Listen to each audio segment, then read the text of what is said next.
అదే RTV app వార్తల్ని క్షణాల్లో చదివే అవకాశం ఉంటుంది. ఒక న్యూస్ పేపర్, ఒక టెలివిజన్ ఛానల్ మీ చేతుల్లో ఎప్పుడూ ఉంటాయి. అరికేర గ్రామ ఫీల్డ్ అసిస్టెంట్ కురువ ఈరన్న గారిని అతి దారుణంగా నిందితులు హత్య చేశారు. ఈ విషయాన్ని సబ్ కలెక్టర్ వారికి విన్నవించుకోవడానికి మా సబ్ డివిజన్ లెవెల్ అన్ని మండలాల నుంచి అన్ని గ్రామ ఫీల్డ్ అసిస్టెంట్లు వచ్చి సార్ గారికి వినతి పత్రం ఇచ్చాము.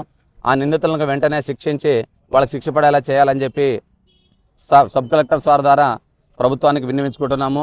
అలాగే రాష్ట్రంలో జరుగుతున్నటువంటి ఫీల్డ్ అసిస్టెంట్లపై భౌతిక దాడులను అరికట్టాలని చెప్పి ఈరన్న కుటుంబానికి 30 లక్షల ఎక్స్గ్రేషియా ప్రకటించాలని, అలాగే ఈరన్న కుటుంబంలో ఒకరికి ఉద్యోగం కల్పించి ఆ కుటుంబానికి ఆసరగా ఉండాలని చెప్పి మంత్రి గారికి, ముఖ్యమంత్రి గారికి మా అసోసియేషన్ తరఫున విన్నవించుకుంటున్నాము.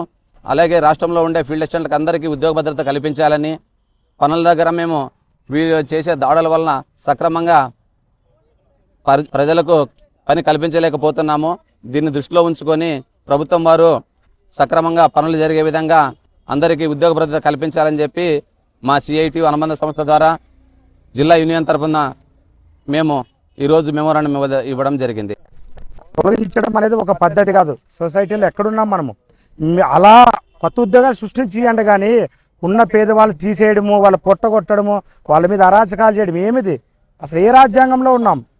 అలా కాకుండా అసలు కొత్తవి పరిశ్రమలు తెచ్చి వాళ్ళకు ఉద్యోగాలు కల్పించండి, అంతేగాని వాళ్ళని ఇది దాడి చేయడం, ఇది చేయడం ఎంతవరకు సమంజసం కాదు. ఏ చిన్నపాటి ఉద్యోగస్తుల మీద ఈ కక్షలో ఎక్కడ ఉన్నాం అసలు మనము? ఇవన్నీ మానుకొని ఫీల్డ్ అసిస్టెంట్లను ఇట్లా రాజకీయ వేధింపులు ఆపాలి.